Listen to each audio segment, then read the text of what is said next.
تحدث عن موضوع الطفلة تاليا وادى مواعيد دخول وخروج ليها غلط غير اللي موجود على الورق الرسمي بتاع المستشفى اللي مع الاب اللي بيقولوا فيه دخلت يوم 18 وخرجت يوم 20.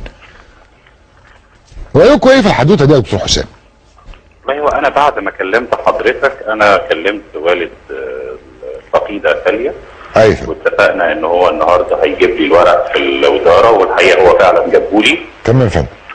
واحنا فعلا تم تشكيل لجنه لمراجعه القصه وراحت المستشفى وتابعت وشافت الاوراق من رؤساء اقسام من مستشفيات ام المصريين وبولاق والبابا العام، وطلع توصيتها بتحويل مدير المستشفى ورئيس قسم الاطفال والتمريض باسمائهم الى التحقيق والى النيابه العامه، وده ما تم فعلا يا فندم. الحقيقه يعني فعلا حصل خطا، والخطا ده له جانب اداري احنا قمنا بيه وجانب جنائي زي ما قلت لحضرتك كده، وفعلا حولناهم مدير المستشفى ورئيس قسم الاطفال والطبيب المقيم وثلاث ممرضات.